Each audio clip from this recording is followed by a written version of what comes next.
That guy wins. He's winning. I'm glad that none of you were excited to see me. So thank you very much, and I'll see you next year. It's great. It's awesome. Well, it's 8:40 in the morning, which is about midnight in Los Angeles. And so if I say anything which is particularly more stupid than I would normally say, I'm going to blame that on the jet lag. And it's the first time I've done a morning keynote speech, which means that you guys must be wide awake. I can see a very, very active audience right now. Everybody looks bright-eyed and bushy-tailed from their singing last night and their train ride. Yeah? Everyone's good? Is anybody awake? Everyone's...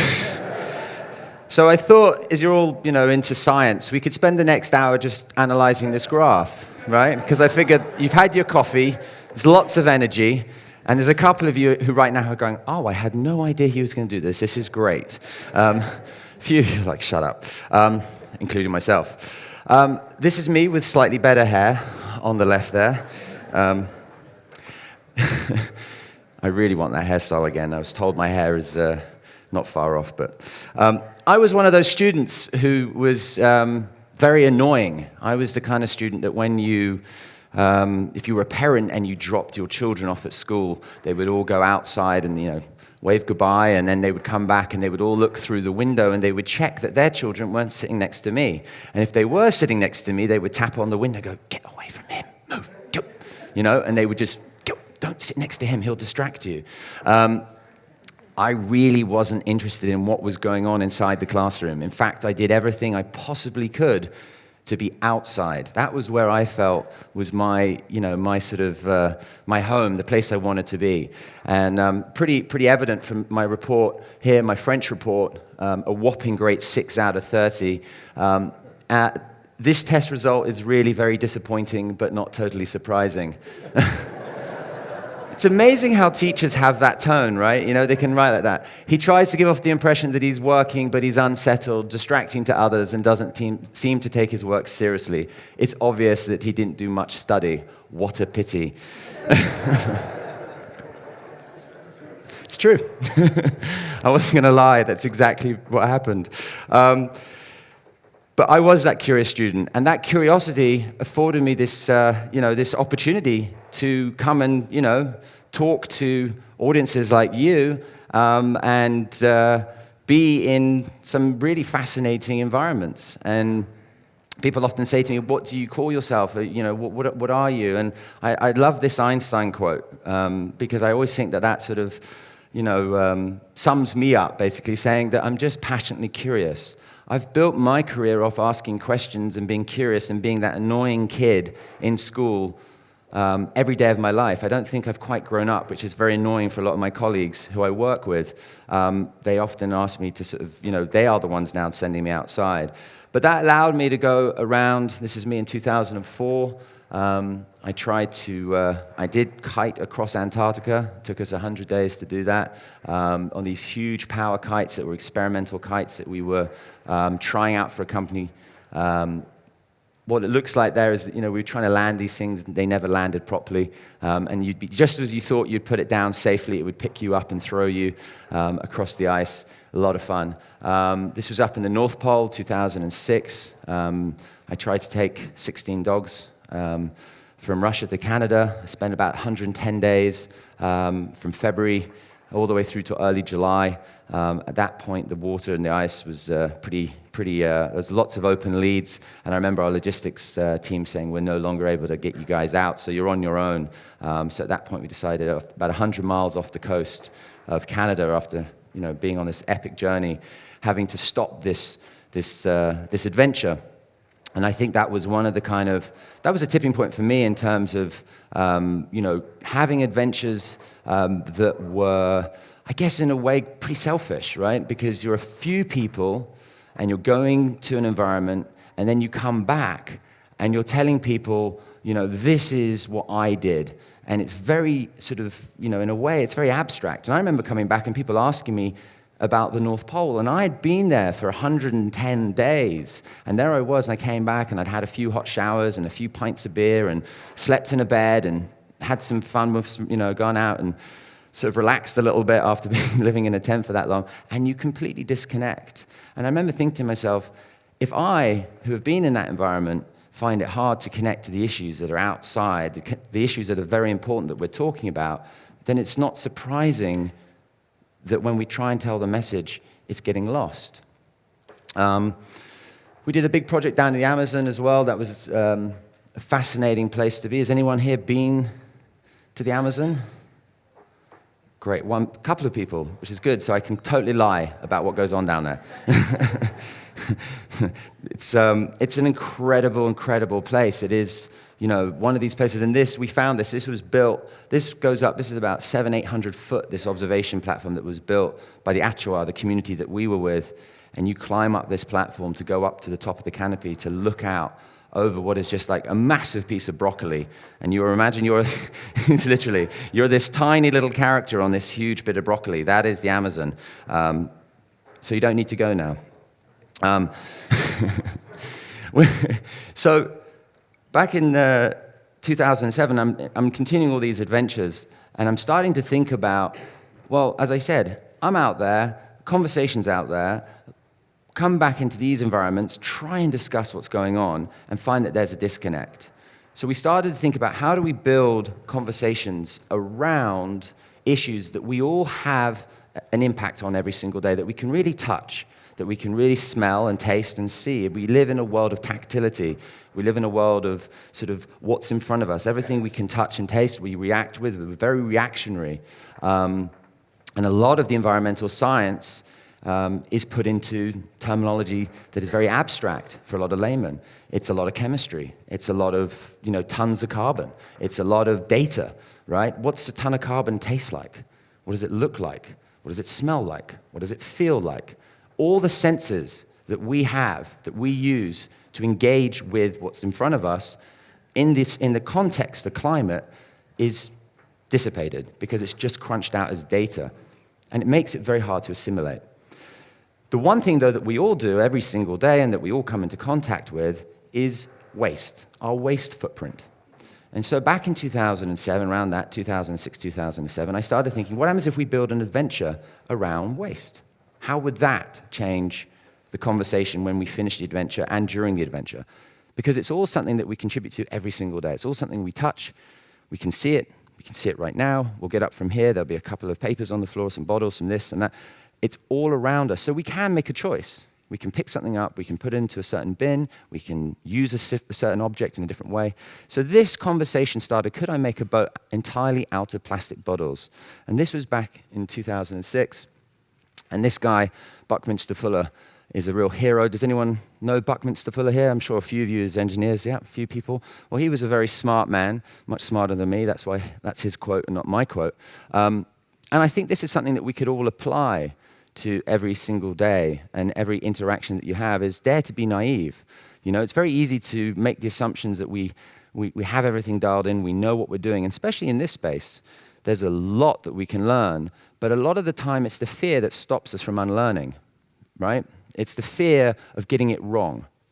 And there's a great guy called Sir Ken Robinson, who's a very prolific TED speaker, and to summarize, he basically says, if you go into a classroom of children, 3-year-olds, and you ask them who can dance. Actually, let's just try it here. Who could dance? Who can sing? Well, obviously no one. We saw the video. No, I'm joking. Who can draw? Right? So basically, on all fronts, there's only a few hands went up. If you went into a group of 3-year-olds or 5-year-olds and asked them in school, so who could sing, everyone would put their hand up. Who can dance, everyone would put their hand up. Everybody in the room would be saying, I want to dance, I want to sing, I'll sing and dance and draw all at the same time, right? So what does this teach you is that as we get older, we get more afraid. We become more afraid of making mistakes, of being wrong, of trying things that we don't necessarily know, because we're creatures of habit, right? We like to be inside of our comfort zone. And so within the space that we all operate in, we have to be the people who break out of that comfort zone. So daring to be naive, I think, is a very good lesson. And that was definitely, I'd never, built a boat, and here I was saying I want to build one out of plastic bottles. And what we ended up doing was going out, and was living in San Francisco, and we collected, that's 12,500 bottles up in the top there, in the top corner. We had to collect these from the trash, and we started to clean these, and we started to try and figure out a way in which we could put these bottles into a frame that was also made of plastic bottles, because the only thing that I had said during the conversation to the teams that I was working with was that the bottles had to be in their original form and they had to function. That was the only brief we had. So we couldn't just melt them down.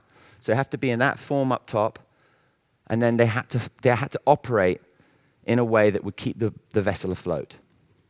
So we had to figure out a way in which we could frame this and keep the vessel not from obviously falling apart. We didn't want to put plastic bottles in the ocean. We had to try and find stability from what, as an individual thing, was pretty unstable. A bottle by itself was pretty unstable. But when we started conversations and started working with designers, I started working with an architect, actually, called Michael Paulin. We started working together, and the first place we obviously looked was nature, right? So we started to look around inside of nature to figure out what could we learn. And we looked at the way nests are built from birds. We looked at, actually, the pomegranate was the thing that we fell upon. Does everyone know pomegranate, the fruit? Very tough fruit. When you cut it open, inside you have all the pith, and you have all the individual seeds. And when they're all packed together, you get this very tough fruit that can float and holds its form. If you take out one of those seeds and you put your finger on it, it just goes or shoots across the room, and it squashes. And it's a bit like this with the bottle. So the pomegranate was actually how we built the entire hull based upon that design of packing it into a structure. And we looked at multiple things, multiple areas inside of nature to end up creating a vessel that we could then try and take across the Pacific. This was our route. This was our ambition, was to go from San Francisco to Sydney. There's a lot more circles in there than you would believe. That was the fast route, right? If we actually mapped it, it would have made you dizzy. But our mission was to try and sail from San Francisco to Sydney to highlight the fact that there was so much pollution occurring in our oceans. There's lots of data about the amount of plastic in our oceans. A lot of it you can just make up. Why? Because nobody really knows. We read articles. I'm sure you've seen, everyone always comes up to us and says, what about this 19-year-old boy who's going to build a raft and it's going to suck all the plastic out, and hasn't he solved it? No, we haven't solved the problem. The problem still exists. It's still going. We're still putting massive amounts of materials into our ocean, inorganic materials into our ocean every single day. It isn't a floating island. You can't stand on it. Most of the stuff that gets in our ocean sinks.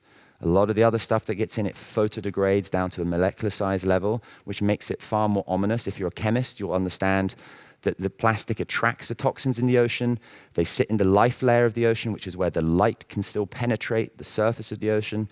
This is the depressing bit of the talk. The light can penetrate the ocean. All the little guys that live in that part of the ocean, what we call almost like the engine room of the ocean, the arthropods and the salps, the guys who basically they swim around like little hoovers, and they're the bottom of the food chain, and they're sucking in microflecks of plastic that then work their way back up into the food chain. So when you're eating your fish, or even if you're eating meat, people often go, how does that work? Because a lot of factory farm meat is fed fish meal. You are being exposed to chemicals that had probably come from runoff, from a spill, from some source on land. Maybe it's even at sea where we get people dumping stuff into the ocean, and that's attracted to the plastic. So it's a big problem, not just from the birds and the wildlife that are having to ingest these things and choking on plastic, but as a human element, as a human health issue, there is a massive problem for plastics. We had built this boat with the idea that we would be a floating communication tool.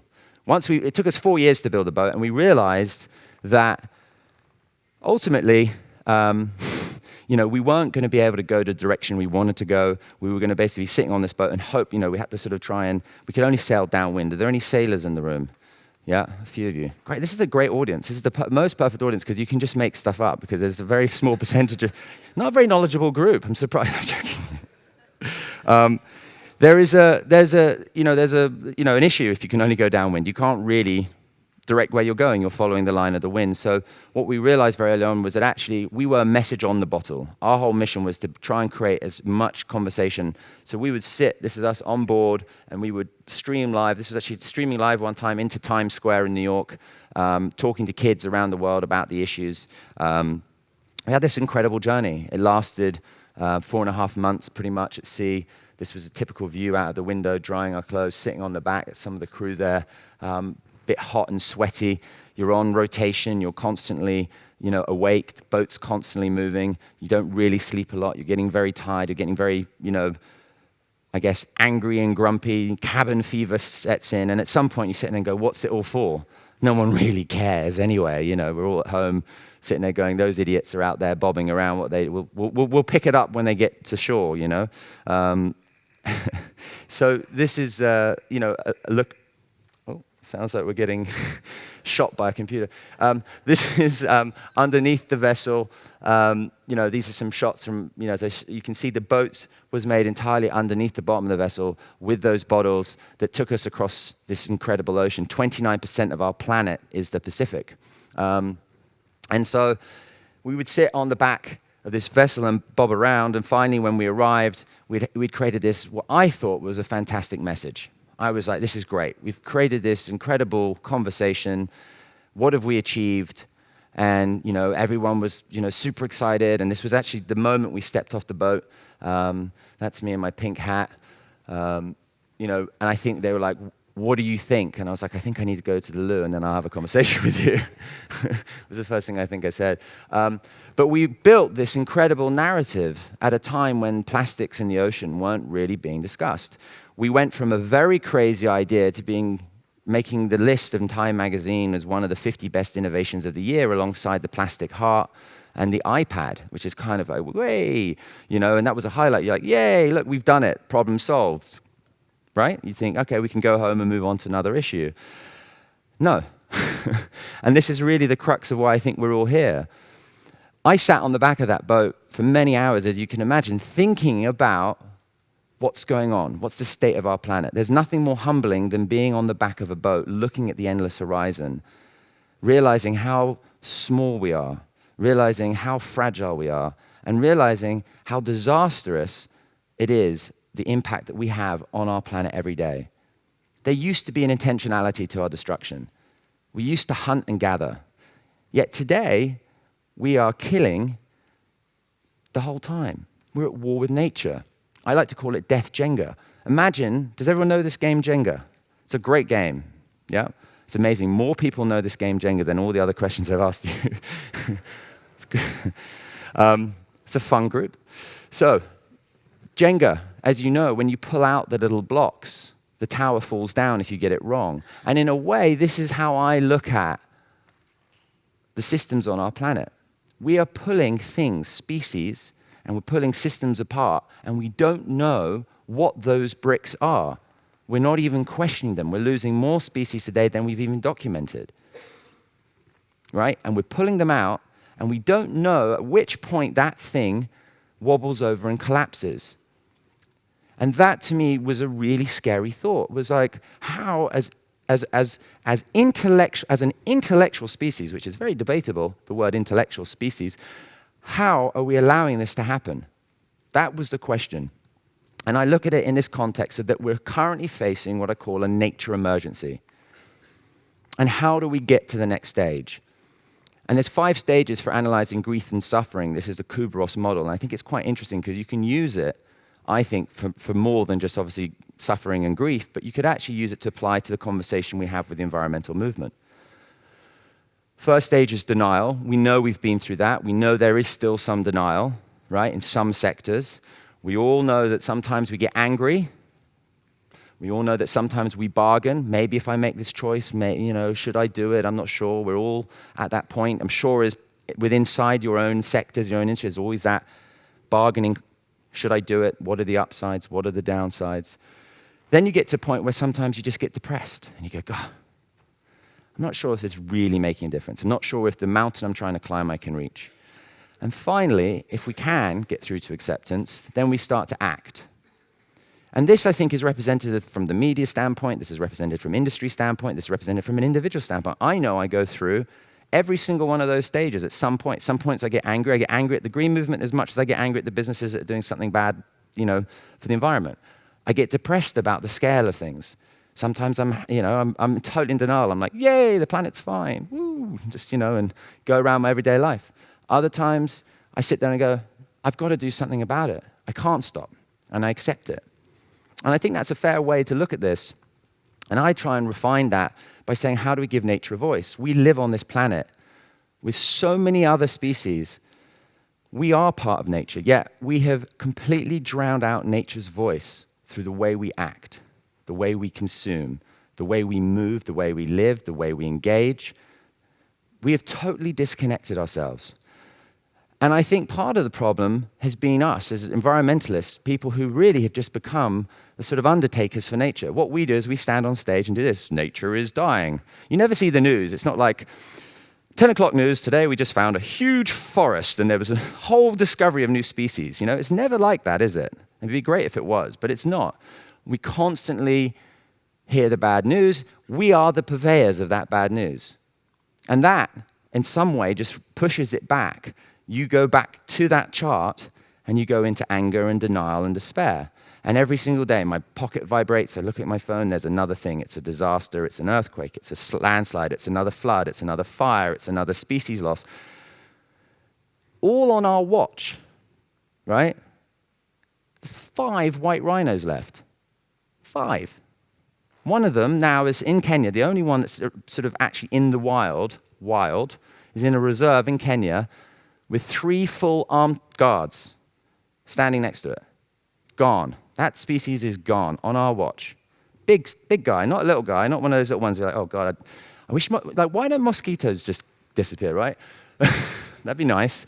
It's always the nice cuddly ones that have to go first. Why? Because they're top of the food chain. And if you look at when collapse happens, it's the things at the top that go first, right? And so you have to think about where we are. A big part of obviously giving nature a voice is the climate conversation. And I think this is quite telling, right? Is that there was a spike, right? Interestingly enough, around the last big crash, there was a spike. Everything's connected, right? This shows you where people are having these conversations. And then you can also start to see that actually it's starting to tail off again. There's a lot. I speak to journalists in this field often, and there's a lot of conversations that they don't want to have. They want to make it into a drama, right? Everything needs to be a drama. Come on, give us some big headline, or we're not interested. Give us a story that someone is doing something really bad. It's not actually a conversation that's consistent. It's cyclical. We build up the green thing, and then we build it down again. We find the winners, we find, and the losers. And that's not really conducive of a conversation that needs to be consistent. The conversation is also being disrupted. I think this is quite interesting. The other day, I was invited to go onto a show in America to talk about Hurricane Gonzalo. So I get a phone call from NBC saying, will you come on the show in 2 hours? There's a hurricane about to hit Hawaii. We'd love your opinion. I thought, God, they must be desperate. Must be scraping the bottom of the barrel. So I thought, well, let me see what's new about Hurricane Gonzalo. So I put in Hurricane Gonzalo on one side, and I got a raft. As you can see, you can't probably see that well unless you're squinting, but it looks a bit, but you have to believe me that on that side, you can see there's just a litany of stuff. There's images of the hurricane, blah, blah, blah. I then put in, 10 seconds later, Hurricane Gonzalo climate change, right? Same search, nothing. Not a single reference to this hurricane, right? So then you start to think, well, what's going on? Well, we're still having a debate. We're still creating misinformation, right? Protecting the planet is everybody's job. And they're right. But it was much better when they were more honest. I love this. This is an old one from the 70s. This says, each day, Humboldt supplies enough energy to melt 7 million tons of glaciers, right? That was awesome. At least they were honest. Because right now, it's like, yay, we're protecting the planet. And look, there's a cute, cuddly that thing's probably sitting there with his ears going, piss off. You're killing the planet, right? That was honest. But this is us, right? We are sleepwalking into this disaster because we've externalized nature. As I said, we created this false dichotomy that nature's over here and we're over here. We've moved ourselves outside of the realm of nature. We are somehow bigger than nature. We can control it. We like to control it. We look at it over there, and we engage in it. I do the same. I mean, it's funny. It's like my career is built on nature. Everything's built on nature, right? I always laugh in America. People hike. I don't think we hike in Europe. Do we hike in Europe? Not as much. I mean, hiking here is proper hiking. It's in, you get up the mountains and hike. In Europe, in America, if you're putting on anything with Gore-Tex in, you're hiking. You could be walking down the road here, and everyone's on a hike. You know what I mean? It's like, I'm going hiking. I'm like, you're walking. That's not hiking. Go to Europe. Check out what's going on over there. But it's interesting to me that this, taken from the Webster's Dictionary, is the external world in its entirety. I find that fascinating, that we just perceive it to be out there, but that was us at one point at the back. And what's happened with all this connectedness is that we're moving into an age what I call of relactivism, where we're seeing things and we don't like them, and we just go, right, well, don't like this. And then we go back to everyday life, right? Campaigns come and go. How many times do you see another friend going online and it's a Facebook thing or it's an email newsletter, sign your name, sign a petition, and how many of you have just clicked on something without really reading it, going, I just need to do that because it's my friend. How many of you have done that?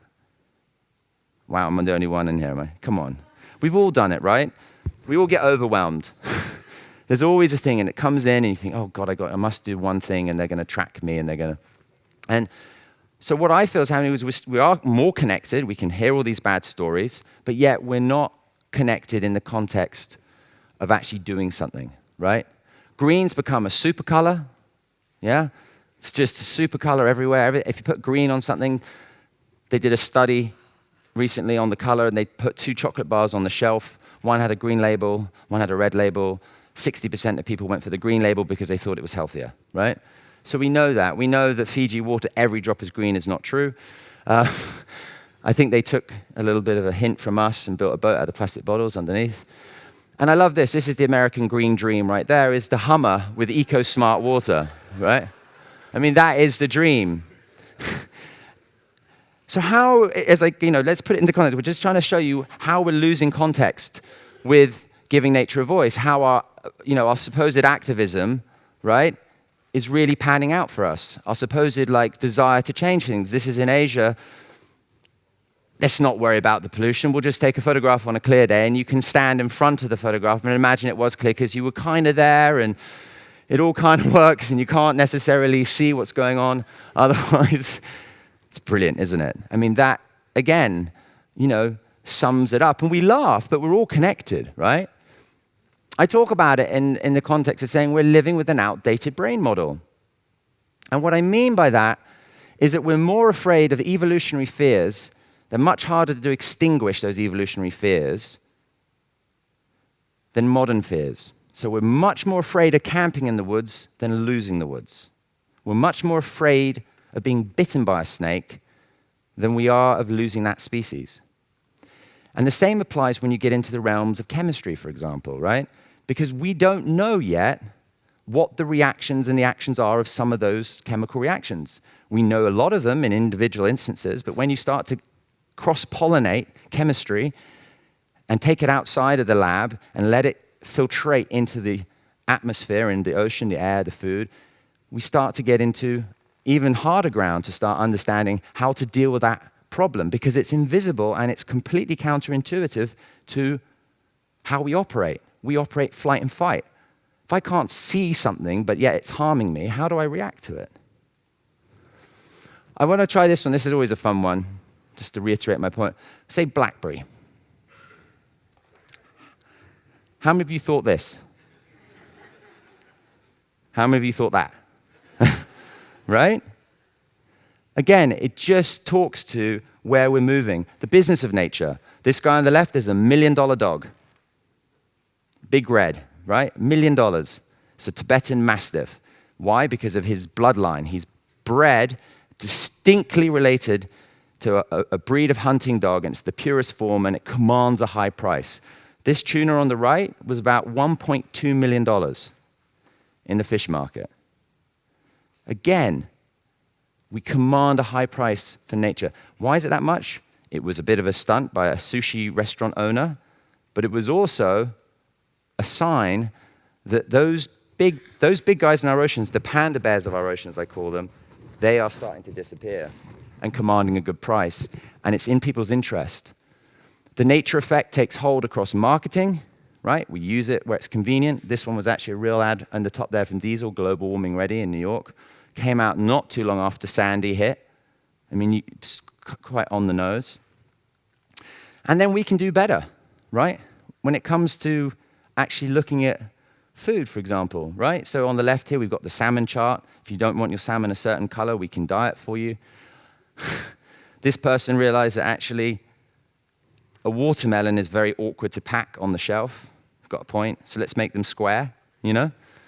And this one I love. This is Del Monte. I'm sorry if anyone works for Del Monte in here. But let's be honest. This is kind of, again, a great example. A banana has intelligent skin, right? It's the smartest thing out. It can show you when it's not ready. It shows you when it's perfectly ready to eat, and it shows you when it's overripe. It's got intelligent skin that can inform you. But we can do it better. We're going to single wrap it in biodegradable wrapping and then win an award for green wrapping. It's a true story. Look it up online. And I love this one on the end. You know, it's like feathers, right? We don't need feathers if we're going to pluck it, so we'll just grow chickens without feathers. This is the ocean dome in Japan, right? It's actually shut now, but if you look in the top corner, there's a real ocean. So once you've gone for a swim inside of the dome, you can go and look at the real ocean from outside. And the list goes on, right? It goes on and on and on. When we do studies in school, kids are more likely to name brands than they are species, right? That, to me, becomes a scary thought. This is us. This is where we operate. This is taken from under Saturn's rings over 1 billion kilometers away. There's nothing else out there. Not that we know. We are on Spaceship Earth, as Buckminster Fuller said. We are out there, right? That really is out there. Everywhere else kind of sucks out there. Your eyes pop out of your head. You can't breathe the air. You'll combust in seconds. There's nothing like this place, right? Literally, you know, there's nothing like the place that we live on, planet Earth. And it was summed up, I think, beautifully by Buckminster Fuller when he said it has to be everybody or nobody. This was in 1963 when he said this. This was actually 5 years before Earthrise, when they looked back, that famous shot that was taken from the window on the Apollo mission, when they looked back and saw the moon, the Earth lit by the sun. And we realized for the first time we were on a spaceship, really realized we were on a spaceship. And he said it has to be everybody or nobody. Our fate is common. And I kind of think about our spaceship in a way, and nature in a way, as if we're sitting on an airplane and the crew is nature. And yet, we're starting to see the crew members die. We're starting to see maybe smoke come out of the engine. And all we're doing is pressing the ding-dong button and asking for more champagne or more nuts, or my seat doesn't go back far enough, right? And we're letting this go on around us. And so it has to be shared interest. It has to be everybody or nobody. It's a way what I'm trying to start right now, and is partly why I'm here, is finding people. I call it collective consciousness. Call it what you want. I call it shared interest. I call it being part of something that's bigger than yourself. I've started a new journey, and that journey is to try and figure out how I can do more as an individual. More than just maybe the selfish pursuit of being an adventurer, but actually start to take the next step and start to actually have more interaction with individuals, with you and other people out there who are interested to get involved. It's interesting. I'm fortunate I got invited here really off the back of and I'm going to say thank you to the team at Scholler and to Peter. And I started talking to them about what I was obsessed with, and I was obsessed with nature. And I'm obsessed with biomimicry. And I'm obsessed with this idea of how do we take the next step. And that's why I'm interested to learn from you guys. And I'm interested to stand here and say, all the things I've showed you, they're kind of funny, but they're not really, right? Because we have externalized nature, because we have pushed ourselves outside of the web of life, because we have started to disconnect and cover up all these issues. But to really learn and understand how nature can play a role. How do we use what we know, especially within the field of chemistry, to change the way that we consume, to change the way that we make, to change the way that we think, right? That has got to be where we start. And there's nothing better than having 4.5 billion years of R&D sitting in your back, yard. We should look at nature as a lesson book, not looking at nature as something that we can just have as and when we want, as we can Photoshop in or create a fake environment. We need to look at it as something that we can actually engage with in a meaningful way. And that's why the whole sort of, biomimicry piece. Oh. I'm going to jump into, this is what I've, started to think about when we started developing a relationship, with Scholler. I was fascinated by this idea that you could take, this is obviously duck feathers, right? And this idea that you can repel water looking at duck feathers. Why wouldn't you be able to do that, right? Or you could take a fir cone and look at how it opens and closes, right? I mean, I'm sure to you guys, you're like, yeah, big deal, we've got this all dialed in. To me, I was like, this is amazing, right? There is opportunity. How many people in here are working within the field of biomimicry? How many people know? What's one guy? How many people know the phrase biomimicry?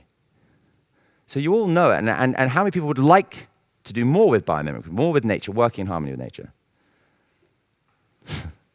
How many of you just don't want to do anything and get coffee? You're going, shut up, get on with it. But this is what, for me, this has become, right? Is how do we start to look at ourselves as human nature? How do we start to re-engage ourselves back into the conversation, right? How do we start to design for systems, not for seasons? How do we start to look at systems and the doctrinal signature of those systems and recognize what could be applied to those systems, right? How do we start to look and say, this isn't about seasonal designs, this isn't about just throwing things out, this is actually about creating conversations that last, that can learn and can inform and can provide the right service and the right platform for whatever it is the service you're providing without damaging nature, right? And I like this. We were messing around with some photography. This is obviously merino wool, but look at how, when you look at it like that and you go, it's representative of the mountains. Where does merino come from? The mountains, right? The mountainous environment. There's a doctrinal signature right there. It's sitting in front of us. That's what's so fascinating to me. That we're sitting with all this information in front of us, yet we're not often engaging with it because we're too busy, we don't want to see it, maybe the structure that we're in doesn't allow us to see it, doesn't allow us to be curious, going back to the very beginning. We don't want to be wrong.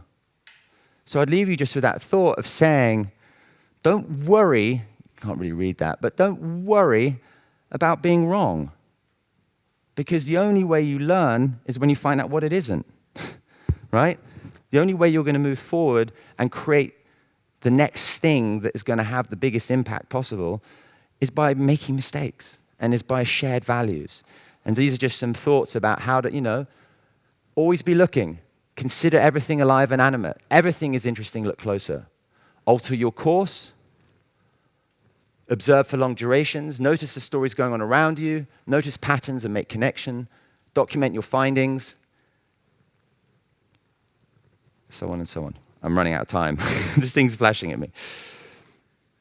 So I just leave it to say, go out there, go get lost. Thank you for listening to me this morning. Sorry I'm running over time.